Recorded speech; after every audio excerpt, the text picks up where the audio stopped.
Bismillahirrahmanirrahim. Assalamualaikum warahmatullahi wabarakatuh. Alhamdulillah rabbil alamin. Wa sallallahu ala Muhammadin wa alihi thayyibin tahirin wa ashabihil muntajabin. Berkaitan tentang ciptaan Allah di alam semesta ini, bahwa seluruh alam ini pun sama seperti ajaran agama, terdiri dari syariat, tarikat, dan hakikat. Syariat itu berkaitan dengan alam yang disebut di dalam Al-Quran sebagai alam mulk. Lahul mulku walahul hamdu. Kepunyaan Allah lah al-mulk, dan kepunyaan Allah lah segala pujian. Tarikat berkaitan dengan alam malakut, seperti di dalam ayat Al-Quran surat Yasin, Tabarakalladzi biyadihi malakutu kulli syai'in wa ilaihi turja'un. Maha mulialah Allah yang memiliki malakut segala sesuatu, dan kepada Allah lah kamu semua dikembalikan. Dan alam malakut berkaitan dengan tarekat yang kita bicarakan. Kemudian alam jabarut itu berkaitan dengan hakikat. Jadi bukan saja ajaran agama, tapi seluruh alam semesta ini pun terdiri dari 3 lapis itu. Lapisan yang paling awal, yang paling luar adalah lapisan syariat atau alam mulk. Makin dalam lagi kita akan menemukan lapisan malakut atau tarekat, dan di paling dalam adalah lapisan jabarut. Selama ini kita hanya menyaksikan alam syariat saja, alam mulk saja, yaitu alam yang bisa dilihat dengan panca indera kita.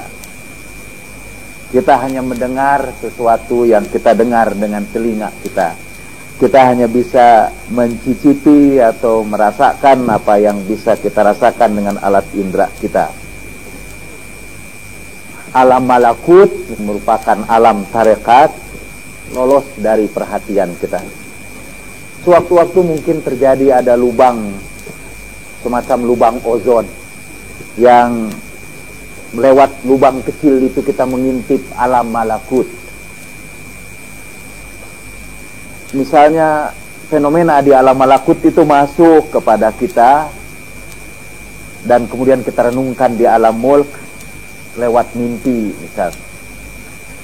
Isyarat-isyarat dari alam gaib sering datang kepada kita lewat perasaan-perasaan yang kita kenal sebagai intuisi. Jadi sekali-kali kita juga mengintip ke alam malakut itu.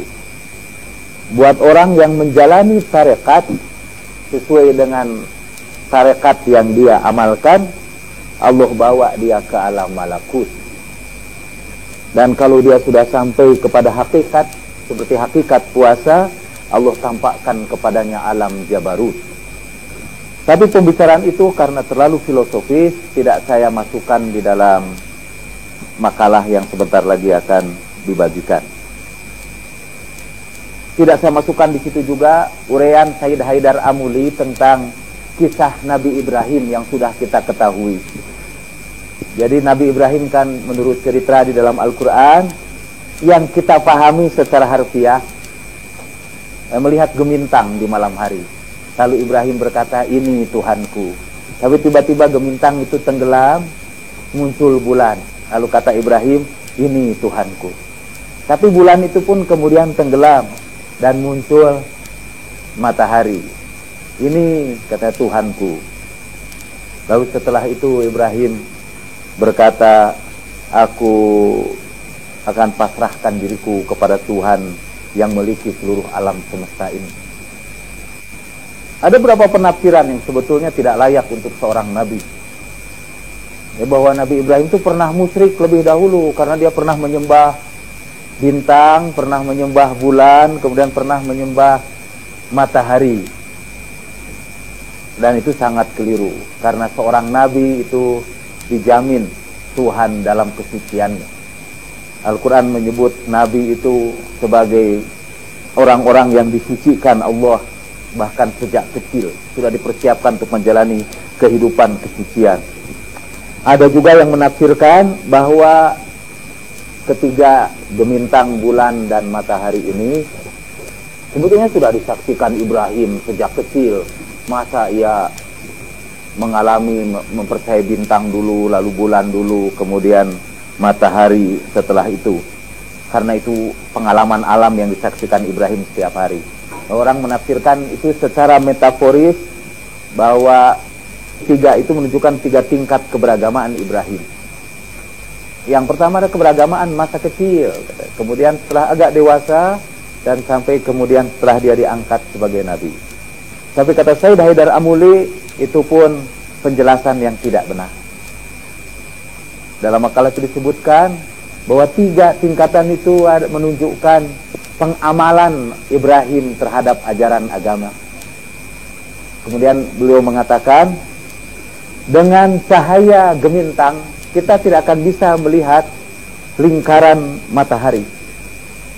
Dengan cahaya bulan kita dapat melihat, tetapi dengan sangat kabur.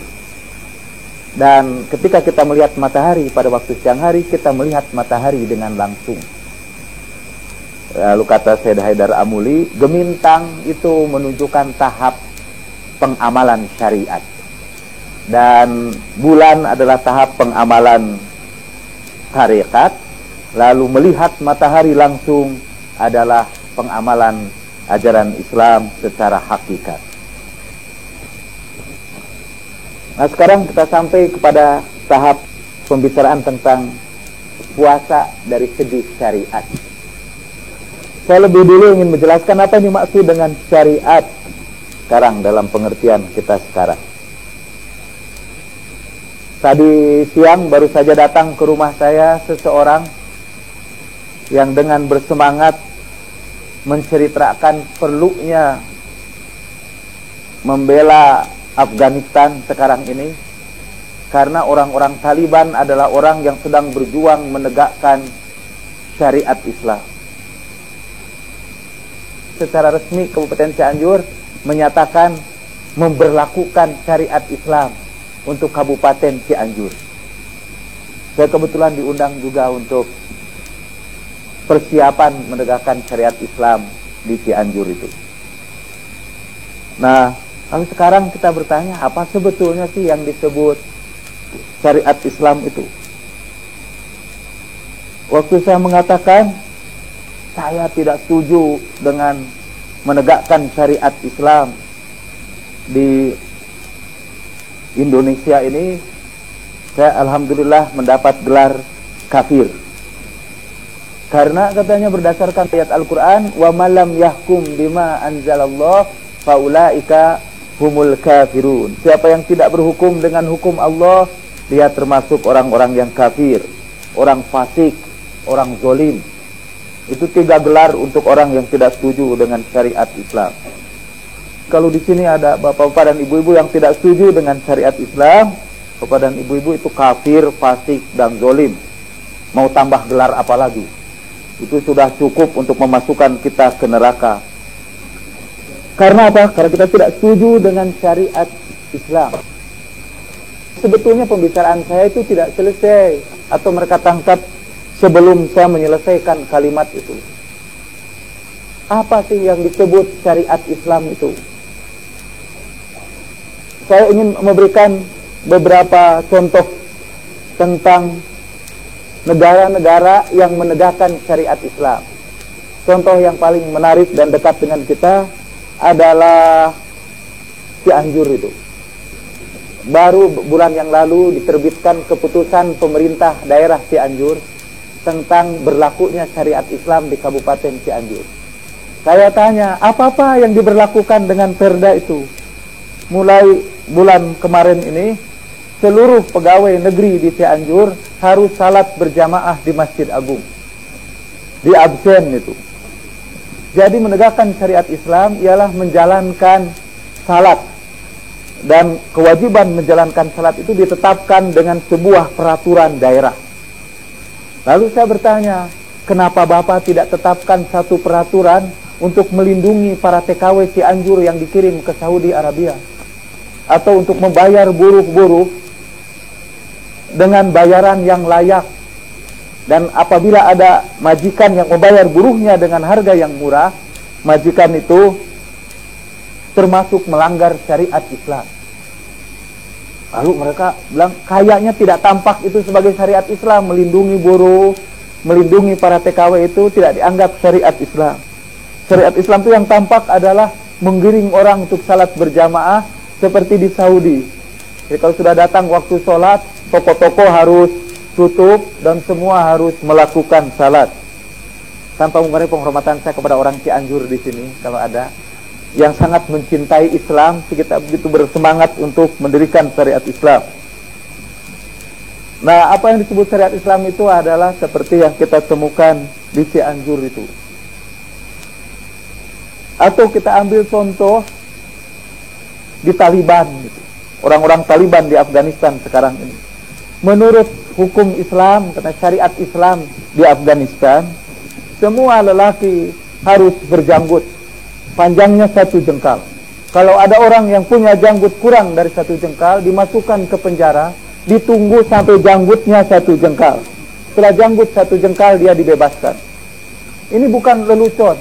Saya bisa menghadirkan orang Afghanistan sendiri tempat ini untuk menunjukkan bagaimana hukum syariat Islam itu diberlakukan. Sampai orang Afghanistan itu berkata, saya ini, kata dia, tidak menemukan aturan tentang janggut itu di dalam Al-Quran dan hadis Nabi. Tapi ada yang dia bisa temukan dalam Quran dan hadis Nabi. Di Afghanistan sekarang ini perempuan dilarang bekerja, dilarang keluar rumah. Sehingga para doktor, para profesor yang perempuan yang mendapat pendidikan tinggi tidak boleh mengajar.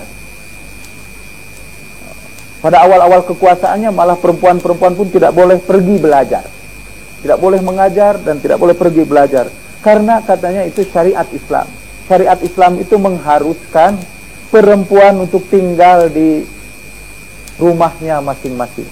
Berdasarkan ayat Al-Quran, waqarna fi buyutikunna.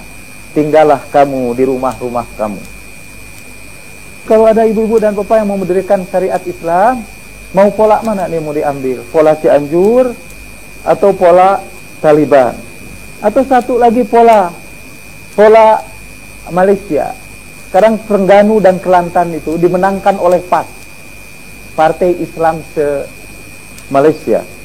PAS juga menegakkan syariat Islam di Terengganu dan Kelantan itu sebagai daerah yang memberikan kemenangan kepada partai PAS ini. Di situ, ibu-ibu, itu ada satu ketentuan. Seorang muslimat yang menentang poligami dapat dijebloskan ke penjara karena dia menentang syariat Islam. Apa pola itu juga yang mau kita ambil?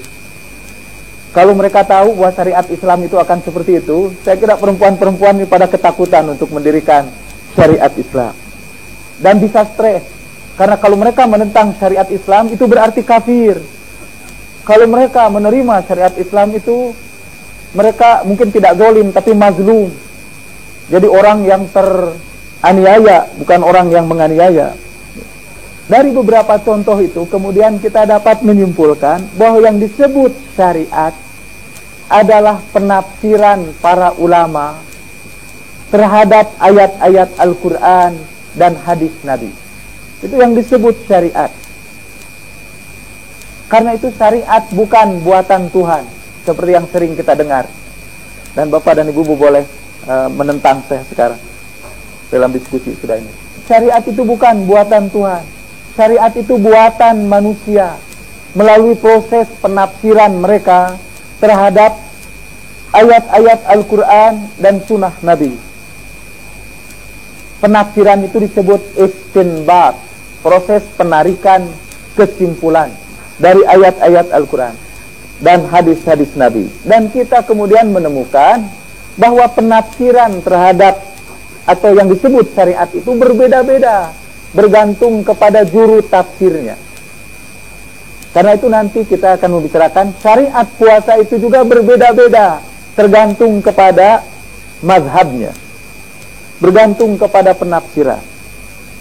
Nanti kita akan temukan bahwa pada tingkat syariat, pada lingkaran yang paling luar ini, Ada banyak perbedaan antara titik-titik itu dan jauh. Tapi makin menuju ke dalam, ke tengah-tengah, dia makin bertemu. Pada tingkat tarekat misalnya, semua mazhab bertemu. Bahkan semua agama bertemu. Pada tingkat tarekat itu. Pada syariat puasa, berbagai agama berbeda. Bahkan dalam berbagai mazhab dalam satu agama saja terjadi perbedaan. Karena syariat sangat bergantung kepada penafsiran orang terhadap syariat. Jadi kalau kita mau menegakkan syariat Islam, waktu itu saya juga berkata di Cianjur, kalau bapak-bapak mau bikin syariat Islam berdasarkan penafsiran siapa? Biasanya jawabannya penafsiran para ulama. Karena yang bukan ulama tidak berhak untuk menafsirkan Al-Quran. Sehingga pada akhirnya dalam sebuah negara Islam yang berkuasa adalah ulama. Karena ulamalah yang memiliki otoritas untuk menafsirkan Al-Quran dan hadis Nabi. Dan ulama itu betul-betul ulama, artinya bukan ulama dalam arti umum. Sehingga cendekiawan seperti saya juga disebut ulama.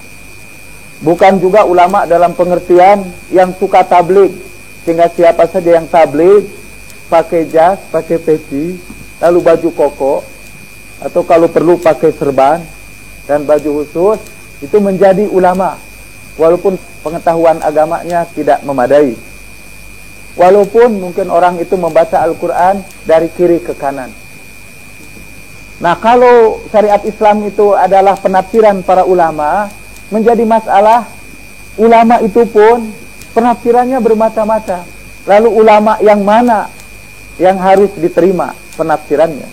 Nah, saya mengusulkan agar penerapan syariat Islam di berbagai tempat itu dilakukan secara demokratis.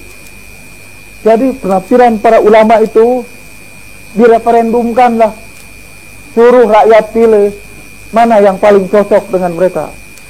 Kata mereka, tidak bisa itu syariat Islam pakai cara demokratis. Itu kan hukum Allah, dulu Allah berikan juga tanpa demokrasi. Betul. Tapi ketika kita menafsirkan syariat Islam itu, yang disebut syariat Islam itu, penafsiran kita bisa bermacam-macam. Nah, saya sekarang ingin menunjukkan, sebelum pengantar kepada syariat puasa ini, menurut berbagai mazhab, saya akan sebutkan syariat-syariat Islam dari berbagai mazhab, baik yang disepakati maupun yang diikhtilafi. Saya ingin berikan kata pengantar itu supaya setelah ini kita tidak mempersoalkan perbedaan syariat Islam itu dan lebih banyak memusatkan perhatian yang disepakati oleh seluruh mazhab ini. Islam itu, ibu dan bapak-bapak, itu mirip semboyan Bhinneka Tunggal Ika. Macam-macam itu, tapi juga yang satu itu juga itu. Artinya bermacam-macam tapi sebetulnya satu. Nah, apa yang menyebabkan terjadinya perbedaan dalam menafsirkan ayat Al-Quran? Ayat Al-Qurannya bisa sama, tetapi penafsirannya bisa berbeda-beda. Nah, apa yang menyebabkan itu? Satu, karena sebab yang pertama adalah apa yang disebut al-masail al-lafziyah, kata ahli usul fikih. Jadi perbedaan memberikan makna untuk kata yang tertentu.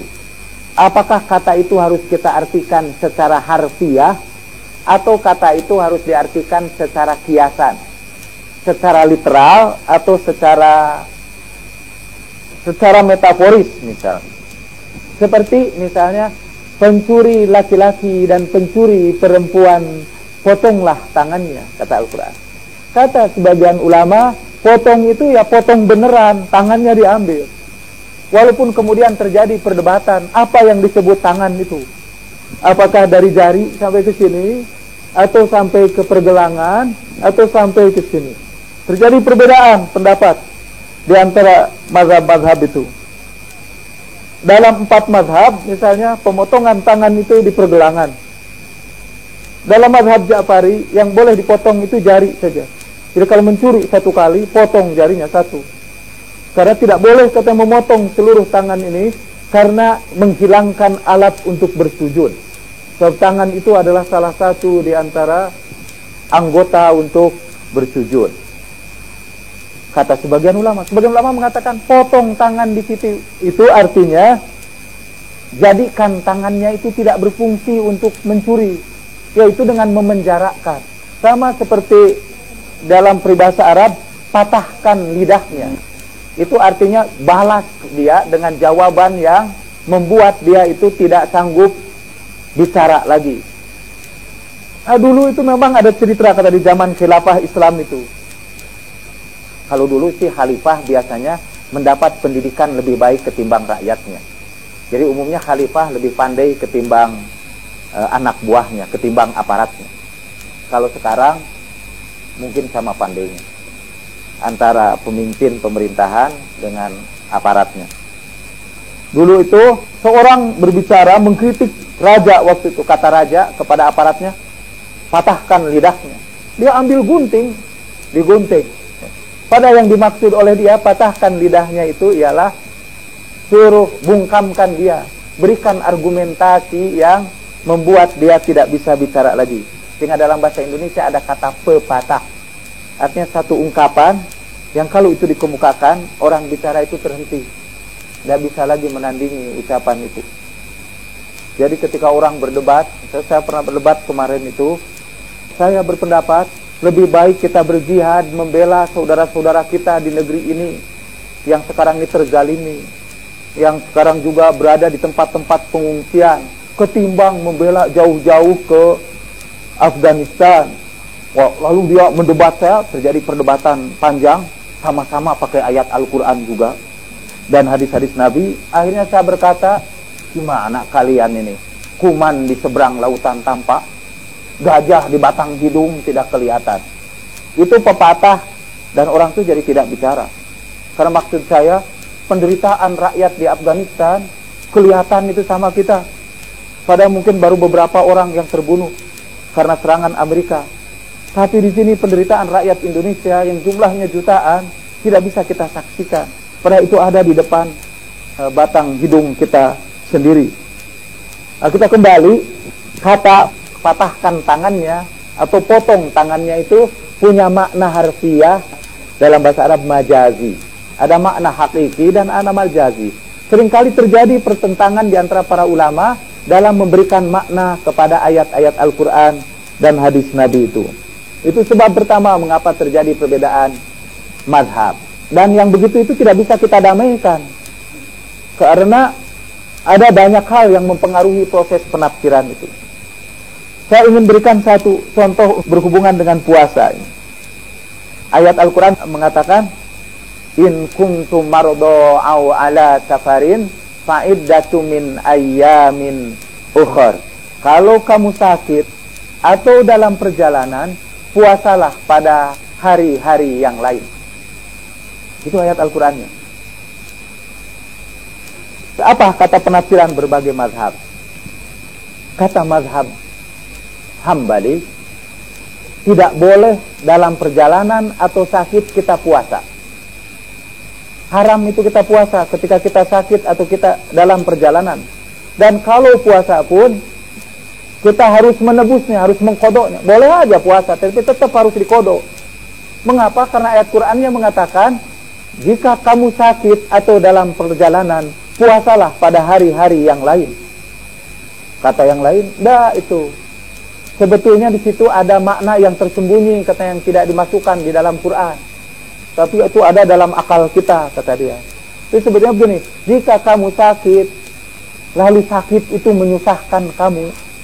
Dan jika kamu dalam perjalanan, dan perjalanan itu menyusahkan kamu, maka puasalah itu pada hari yang lain. Kata orang mazhab Hambali, mana dalam Qur'annya tidak ada itu, jika menyusahkan kamu. Ya kita harus ngerti aja. Seperti kata Syafi'i Ma'arif, kalau mau jihad ke Afghanistan, gunakan akal sehat. Ini juga gunakan akal sehat. Jadi ayat Qur'annya sama. Sehingga tentang berbuka dalam perjalanan itu rukhsah. Rukhsah artinya boleh berbuka, boleh juga untuk puasa. Itu namanya rukhsah. Hambali dan Hanafi, saya tidak salah menyebutkan, berbuka di dalam perjalanan itu azimah. Azimah artinya keharusan. Pokoknya kalau berada dalam perjalanan, kita harus buka. Dalam mazhab Ja'fari misalnya disebutkan wajib itu. Kalau dalam perjalanan kita harus buka. Walaupun tidak susah. Nah, sebagian orang menafsirkan yang menyebabkan kita harus berbuka ialah madorot atau kesusahan untuk menjalankan puasa itu. Sehingga kata mereka, kalau kita pergi dalam perjalanan menuju Australia misalnya, perjalanannya 8 jam dan menempuh lautan dan sebuah benua. Kita pergi dari Jakarta ke Melbourne misalnya, di ujung Australia paling selatan. Tapi dalam perjalanan pesawat itu sangat menyenangkan.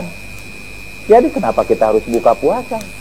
Atau ibu-ibu berangkat umroh di bulan puasa. Saya selalu di bulan puasa saya umroh. Dan di perjalanan itu seringkali kita, ya saya biasanya karena saya ikut pendapat bahwa buka dalam keadaan perjalanan itu wajib kalau menurut saya. Jemaah saya mengatakan itu rukhsah. Jadi kebanyakan mereka memilih puasa. Saya pun walaupun lapar tidak buka, malu kelihatan sama jamaah. Jadi saya tidak berpuasa sambil kelaparan. Dan saya pun mengkodok juga pada hari yang lain. Saya harus mengkodok perjalanan saya ini. Karena saya menganggap itu sebagai azimah, bukan sebagai rukhsah. Semua dasarnya sama, yaitu ayat Al-Quran tadi itu. فَمَنْ كَانَ مِنْكُمْ مَرِيضٌ أَوْ عَلَى سَفَرٍ فَعِدَّةٌ مِنْ أَيَّامٍ أُخَرَ. Qurannya sama, tapi penafsirannya bisa berbeda-beda karena pembedaan memberikan makna kepada ayat-ayat Al-Quran itu. Dan itu sudah terjadi sejak zaman para sahabat. Jadi itu waktu itu turun ayat Al-Quran, itu dalam ayat tentang wudu. Jika kamu sakit atau dalam perjalanan atau kamu tidak dapatkan air, hendaklah kamu bertayamum dengan tanah yang baik. Itu ayatnya tentang tayamum itu. Dulu di zaman sahabat, pada suatu hari ada orang tanya kepada Umar bin Khattab, "Ya Amirul Mukminin, saya ini tidak bepergian dan saya ini tidak sakit, saya dalam keadaan junub dan air tidak ada. Apa yang harus saya lakukan?" Kata Umar, "Tidak usah salat." Kedengaran itu sama Ammar bin Yasir. "Bukan begitu ya Amirul Mukminin. Bukankah dulu kita pernah berada di satu tempat, kemudian turun ayat tentang tayamum itu. Kita dalam keadaan junub. Engkau tidak sholat, dan aku berguling-guling di atas tanah. Kemudian kita mendatangi Rasulullah. Kata Rasulullah SAW, bukan begitu yang dimaksud itu. Kalau kamu tayamum, hendaklah kamu tepukan tangan kamu dan seterusnya." Itu diriwayatkan dalam Sahih Bukhari. Jadi terjadi perbedaan penafsiran karena kata Umar yang kemudian dilanjutkan oleh mazhab Hanafi. Dalam mazhab Hanafi itu pilihan tiga itu, dalam perjalanan atau sakit atau tidak ada air, kita harus tayamum. Sebagian lagi berpendapat, oh iya itu Hanafi yang berpendapat, syaratnya itu harus dalam perjalanan lalu tidak ada air, atau dalam sakit tidak ada air, itu tidak boleh wudu tapi tayamum. Bagaimana kalau tidak perjalanan dan tidak sakit tapi tidak ada air, tidak usah salat gitu. Itu ayat Al-Qur'annya sama tetapi pemahamannya menjadi berbeda. Jadi penyebab pertama perbedaan pendapat kita tentang syariat itu adalah perbedaan memberi makna yang dilakukan oleh para ulama terhadap ayat-ayat Al-Quran dan hadis-hadis Nabi. Saya ingin berikan satu contoh lagi dari hadis Nabi. Ada hadis Nabi yang berbunyi begini, "Ghuslu yaumil jumu'ah wajibun ala kulli muhtalimin." Mandi pada hari Jumat wajib buat semua orang yang dewasa. Itu ada 5 mazhab dari situ itu. Hadisnya sama. Kata mazhab yang satu, mandi pada hari Jumat itu wajib. Pokoknya kalau dilakukan dapat pahala, tidak dilakukan dapat siksa. Malah mereka menetapkan kalau kita salat Jumat tidak mandi lebih dahulu, salat Jumat kita tidak sah. Karena dalam hadisnya disebutkan wajib ala kulli muhtalimin. Kata yang kedua, wajib yang dimaksud Nabi itu bukan wajib seperti ahli fikih, tetapi itu sunnah muakkadah saja, hanya dipentingkan saja. Kalau tidak juga tidak apa-apa. Alasannya karena pernah datang kepada Nabi seorang Arab dari dusun, mau salat Jumat. Dia menemui Nabi dulu, dan Nabi mencium bau tubuhnya karena tidak mandi. Kata Nabi, hendaklah kamu mandi lebih dahulu. Tapi orang itu tidak mandi, terus aja ikut salat Jumat bersama Nabi. Dan Nabi tidak mengapa-apakan dia. Oh, kalau begitu wajibnya itu hanyalah sebaiknya lah itu. Itu kata mazhab yang kedua. Kata mazhab yang ketiga, stop a moment, kata dia. Coba berhenti sebentar. Kan yang dimaksud di situ itu Nabi menyuruh mandi karena tubuhnya bau. Jadi sebetulnya perintah mandi itu, yang wajib itu bukan perintah mandinya, tetapi menghilangkan baunya. Malahan kalau mandi itu juga dengan air dari kompleks perumahan yang baru, yang pakai sumur pompa itu, kalau kita mandi malah tubuh yang tidak bau berubah menjadi bau, itu mandinya itu masih belum memenuhi kewajiban. Alasan mereka itu ada satu kaidah usul fikih, bahwa hukum di dalam Islam itu berlaku sesuai dengan sebabnya. Kalau sebabnya ada, berlakulah hukum itu. Kalau sebabnya tidak ada, tidak berlaku hukum itu. Seperti wajibnya puasa ialah kalau sudah masuk bulan Ramadan. Kalau belum masuk bulan Ramadan, tidak wajib kita puasa. Wajibnya kita haji kalau sudah punya bekal. Kalau belum punya bekal, tidak dikenai kewajiban haji. Jadi itu sebabnya itu adalah bekal dalam perjalanan. Kalau tidak ada bekal di perjalanan atau perjalanannya tidak aman, karena khawatir pesawat kita bersilangan dengan pesawat Amerika misalnya sekarang, kita tidak wajib haji. Nah, begitu pula wajibnya mandi itu untuk menghilangkan bau. Nah, karena itu kata mazhab yang ketiga ini, boleh saja kita tidak mandi, tapi kita hilangkan bau dengan cara yang lain. Yang penting itu menghilangkan baunya. Jadi tinggalkan kantor, tidak usah mandi dulu pagi hari, semprot semua tempat yang menjadi sumber-sumber itu dengan parfum, pakai deodoran, semprotkan situ, berangkat ke masjid. Karena ada keterangan lain, Nabi itu memakruhkan orang membawa bebauan ke masjid. Orang yang makan jengkol atau bawang, makruh itu untuk menghadiri salat berjamaah karena mengganggu. Nah, itu ada mazhab yang keempat lagi. Kalau begitu sebabnya itu tidak boleh bawa bau itu karena mengganggunya.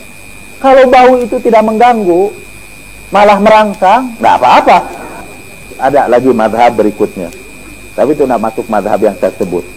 Mazhab yang ketiga itu menyebutkan kalian itu tidak memperhatikan kata yaum, kata dalam hadis ini. Mandi pada hari Jumat itu wajib. Apa yang disebut dengan hari? Hari itu adalah periode sejak terbitnya fajar sampai tenggelam matahari pada hari Jumat. Jadi yang diwajibkan oleh Nabi itu adalah mandi pada hari Jumat. Tidak usah sebelum Jumat. Nanti menjelang matahari tenggelam, buru-buru mandi. Pokoknya pada hari Jumat itu orang harus mandi. Alasannya waktu itu di negeri Arab orang kekurangan air. Mereka jarang mandi. Tapi paling tidak seminggu sekali pada hari yang suci mereka harus mandi. Dan itu boleh pagi hari, boleh juga sore hari, kata mazhab yang ketiga itu. Saya kira itu contoh itu sudah cukup jelas untuk menunjukkan hadisnya boleh sama, tetapi penafsirannya bisa berbeda-beda. Itu penyebab perbedaan pendapat yang pertama. Surat seberapa tadi tentang tayamum itu? An-Nisa ayat 43 ya. Kemudian sebab yang kedua itu berkaitan dengan hadis. Kalau tadi berkaitan dengan Quran dan hadis sama-sama. Sebab yang kedua berkaitan dengan hadis. Khusus untuk hadis saja. Ada persoalan besar hadis itu. Satu, hadis itu redaksinya bermacam-macam. Kalau ibu-ibu dan bapak-bapak baca kitab pedoman untuk menyusun fikih buku hadis, judulnya Taisirul Wusul ila Hadisir Rasul. Taisirul Wusul ila Haditsir Rasul. Itu pedoman kalau kita mau menjadi ahli fikih, ahli syariat itu. Di situ disebutkan misalnya tentang puasa. Hadis-hadis yang menjelaskan bahwa puasa dalam perjalanan itu tidak sah. Satu lagi, hadis-hadis yang menjelaskan bahwa puasa dalam perjalanan itu sah. Dua-duanya ada hadisnya itu. Dulu ketika saya mulai mencoba mau jadi kiai, jadi ahli fikih, bingung gitu. Karena dua-duanya ada hadis. Bersentuhan laki-laki dan perempuan membatalkan wudu, ada hadisnya. Hadis yang lain masih satu halaman, bersentuhan dengan perempuan tidak membatalkan wudu. Dua-duanya hadisnya sama-sama sahih. Akhirnya di dalam mazhab itu yang terjadi adalah pemilihan hadis aja. Mazhab ini milih hadis yang ini, mazhab ini milih hadis yang ini. Jadi terjadi perbedaan pendapat. Kemudian ada masalah yang kedua dari hadis itu. Satu hadis itu sama, tapi menurut yang satu hadis ini sahih, menurut mazhab yang lain hadis ini dhaif. Kita ambil contoh mazhab di Indonesia saja. Indonesia itu sebenarnya tidak jelas mazhabnya. Dan menurut saya itu bagus. Karena orang Indonesia itu tampaknya terbuka untuk menerima mazhab manapun. Kadang-kadang kita tidak tahu mazhab apa yang kita ikuti. Pokoknya itu yang diajarin ustadz di seberang rumah kita. Kita tidak tahu mazhab apa.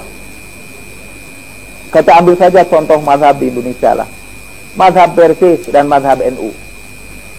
Kata orang Persis, kunut pada waktu subuh itu bid'ah. Kata NU, kunut pada waktu subuh itu sunat muakkadah. Bahkan kalau kunutnya ditinggalkan harus sujud sahwi. Kata saya, mau kunut atau tidak, tergantung hadis yang kita pilih. Menurut orang Persis, hadis tentang kunut itu hadis yang dhaif. Orang sahabat, dia ditanya oleh anaknya, "Bapak, bagaimana kunut di waktu subuh itu?" Bunayya, muhdats. Anakku itu bid'ah. Wa kullu muhdatsin bid'ah, wa kullu bid'atin dhalalah, wa kullu dhalalatin finnar. Itu bid'ah, tiap bid'ah sesat, tiap sesat masuk neraka. Kata orang NU, hadis itu dhaif benar. Itu bukan ucapan Nabi, itu komentar sahabat. Dan sahabat itu pun kebetulan baru masuk Islam setelah kemenangan Mekah. Jadi tidak sempat belajar Islam banyak. Tiba-tiba setelah Nabi meninggal dunia, jadi kiai itu sahabat. Karena orang menganggap, kamu pernah berjumpa dengan Nabi. Ditanyalah tentang kunut pada waktu subuh. Bunayya, anakku, bid'ah. Seperti itu. Kata orang NU, hadis yang membid'ahkan kunut itu dhaif. Lalu mereka bawakan sebuah hadis. Orang ini itu bawa hadis. Qanata Rasulullah sallallahu alaihi wasallam asy-syahra. Fa amma fi subhi lam yazal yaqnut hatta faraqa dunya.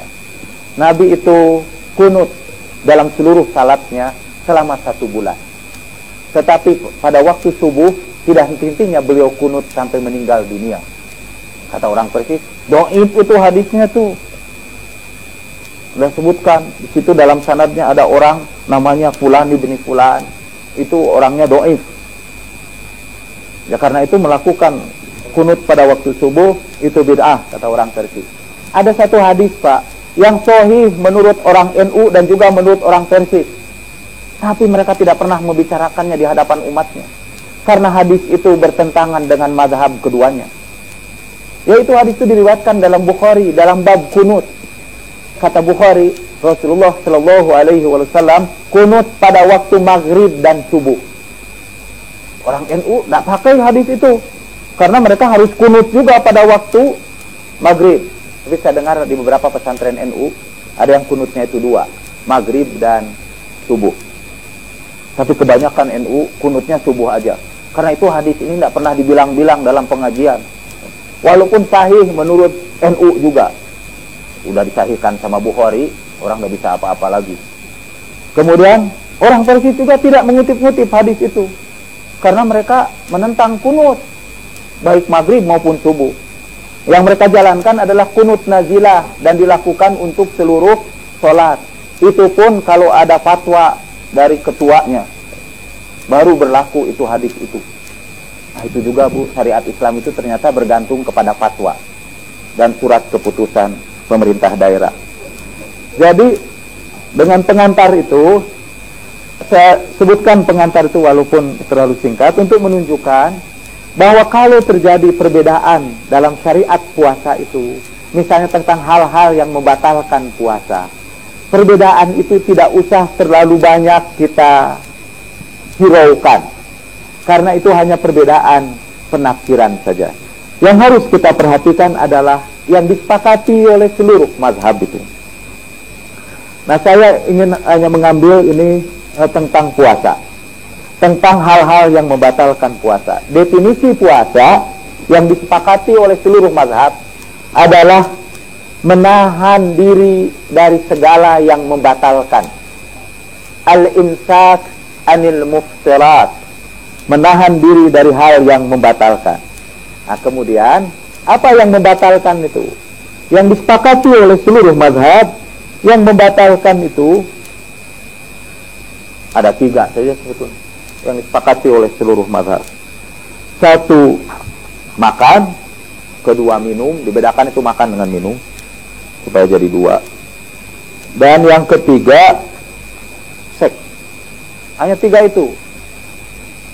Sebagian orang mengatakan makan dan minum itu 1 saja, jadi hanya 2 sebetulnya yang membatalkan, yaitu makan minum 1, dan yang kedua seks. Hanya 2 F katanya, kata kiai yang nakal. Kemudian yang tidak disepakati oleh berbagai mazhab dan menjadi ciri khas mazhab masing-masing, misalnya muntah. Ada yang mengatakan muntah itu membatalkan puasa. Ada juga yang lucu, kalau muntahnya memenuhi mulut baru membatalkan, kalau muntahnya sedikit saja tidak. Itu tidak disepakati, berbeda-beda. Ada juga yang menyebutkan berbekam. Dulu Nabi pernah berobat dengan mengeluarkan darah, dipantik. Pantik itu batal kata sebagian mazhab, kata yang lain tidak.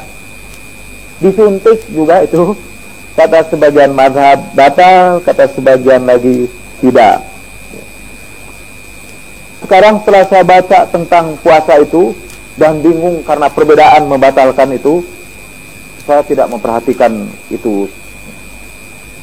Ada 4 sebetulnya yang disepakati ya. Itu yang ketiga itu termasuk seks itu, yaitu al-istimna. Istimna itu ialah secara sengaja mengeluarkan dan seterusnya. Buat laki-laki secara sengaja mengeluarkan mani misalnya, itu disebut istimna. Itu membatalkan puasa, disepakati oleh seluruh mazhab, karena itu dianggap sama dengan bercampur juga. Walaupun terjadi juga perbedaan kecil-kecilan, sampai ada persoalan di kalangan ahli fikih, bercampur tapi tidak keluar katanya.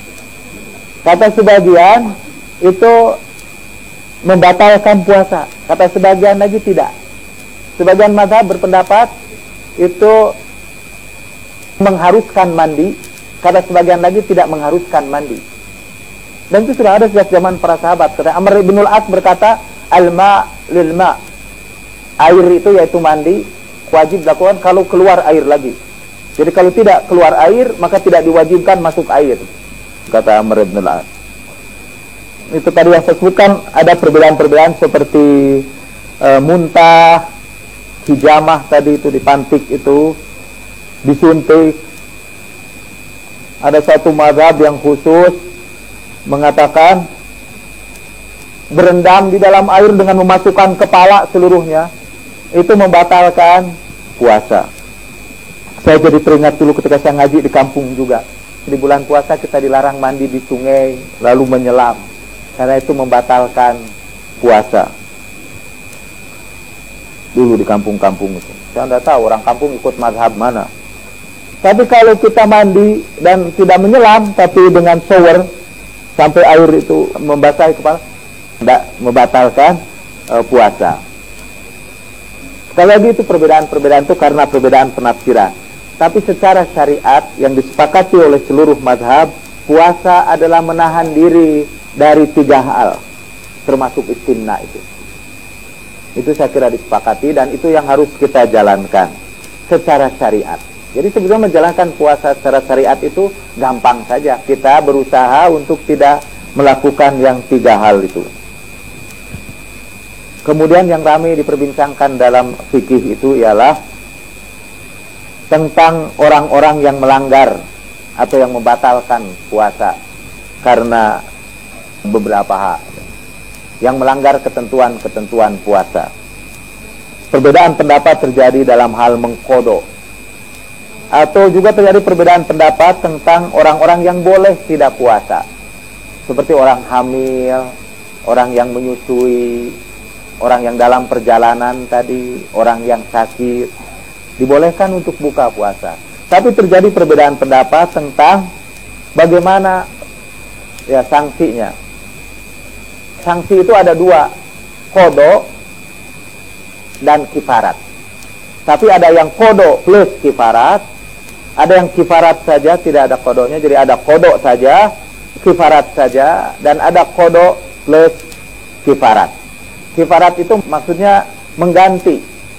Misalnya karena tidak mampu berpuasa, kita bayar kifarat dalam bentuk fidyah sebagai makanan kepada orang miskin. Orang yang menyusukan dan tidak puasa, ada yang berpendapat dia harus mengqadha hari-hari tidak puasanya. Ada lagi yang berpendapat tidak, dia tidak usah mengqadha, dia bayar fidyah saja. Ada juga yang berpendapat dia harus mengqadha dan bayar fidyah sekaligus. Tapi saya pikir ada bagusnya itu mazhab-mazhab itu muncul, supaya kita ada pilihan, ambillah yang paling gampang dan paling tidak menyusahkan kita. Dalam prinsip agama, Allah itu menghendaki kemudahan buat kamu, tidak menghendaki kesulitan. Dan kita orang yang paling tidak suka untuk menjalankan agama yang sulit-sulit, yang mudah pun tidak suka, apalagi yang sulit. Kita pilih aja prinsip kemudahan dalam ajaran agama itu. Saya teringat dulu waktu haji yang pertama, saya berangkat bersama rombongan kiai-kiai NU. Waktu haji yang pertama itu menurut saya boleh jadi, mudah-mudahan haji yang diterima Allah Subhanahu wa taala, karena satu, saya bayar sendiri. Pulangan haji ke sini itu saya dibayarin orang karena jadi pembimbing haji. Sudah hajinya tidak bayar, malah dibayar lagi pulangnya. Tapi yang pertama itu saya bayar sendiri. Nah, waktu itu kiai saya yang membimbing haji mengatakan semuanya mazhabnya Syafi'i. Saya pun baru tahu di Mekah bahwa kita ini mazhabnya Syafi'i. Dalam mazhab Syafi'i, bersentuhan dengan yang bukan muhrim itu membatalkan.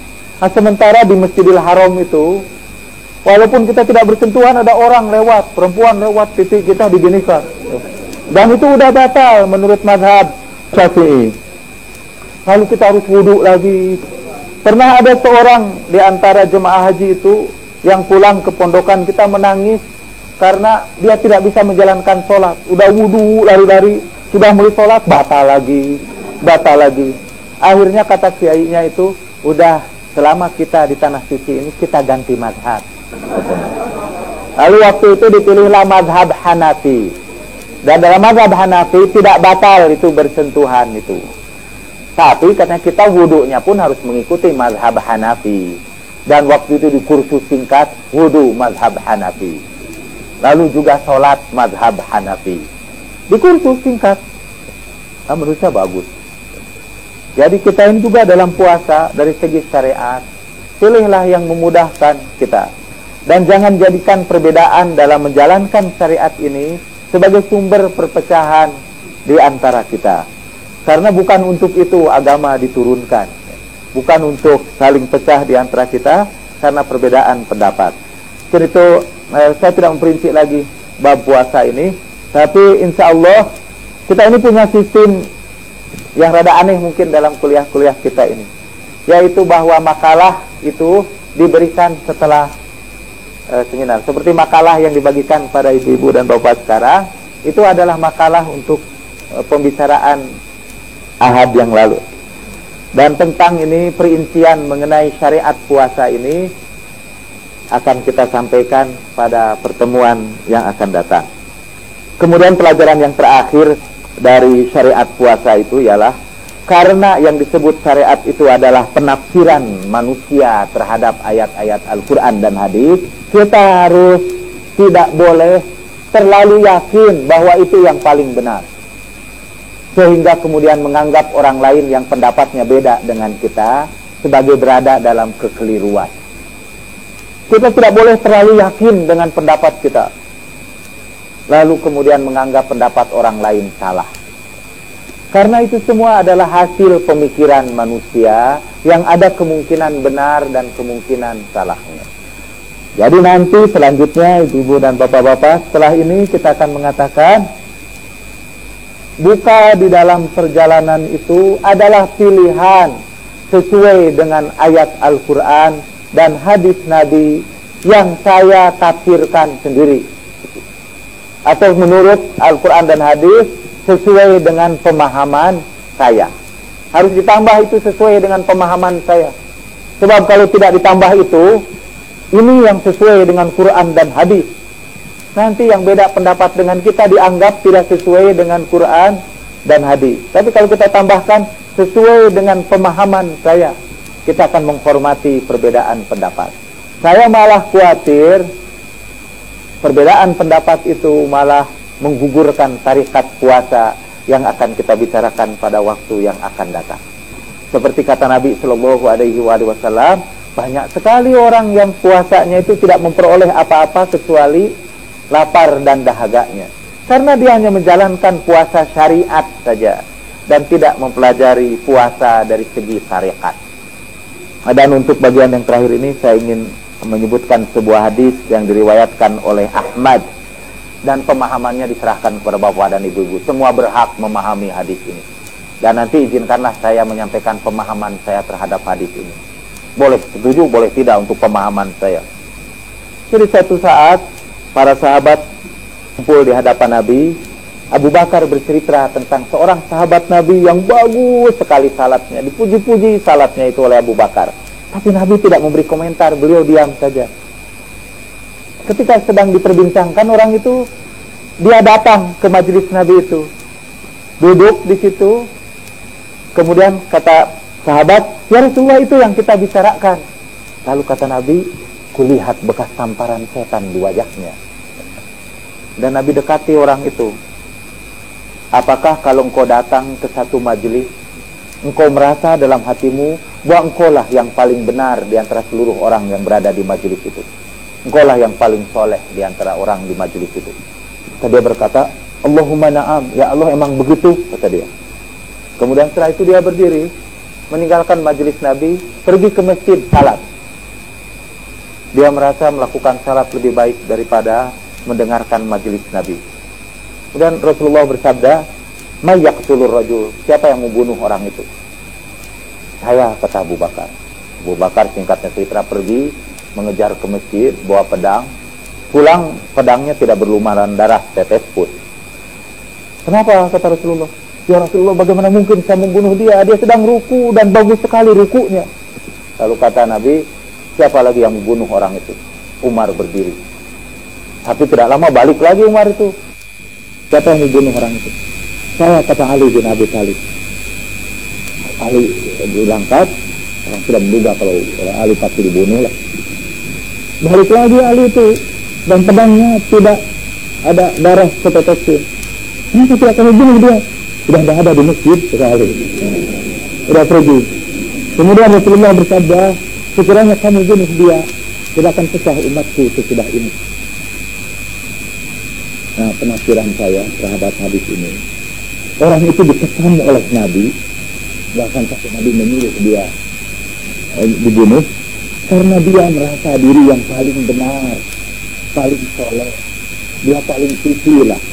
Yang kata kalau orang Barat itu sikap holier than thou, merasa lebih suci daripada kami, merasa kita ini paling suci. Dan memang kalau ada orang di antara kita merasa diri paling benar, paling soleh, pastilah dia jadi sumber perpecahan di kalangan kaum muslimin, karena dia akan menganggap orang lain sesat, orang lain itu keliru, orang lain itu berdosa, ya.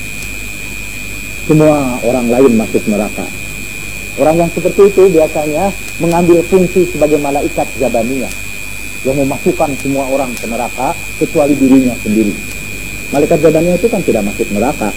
Tugas dia hanya memasukkan orang ke neraka saja. Nah, ada di antara kita itu yang jadi malaikat Jabaniyah, memasukkan semua orang yang beda pendapatnya dengan kita ke neraka. Tinggal yang masuk surga itu kita aja. Mohon maaf perbincangan saya terlalu panjang ini. Ada kesempatan untuk diskusi dalam jam saya sekitar 40 menit. Termasuk pembicaraan kita minggu yang lalu. Saya persilakan.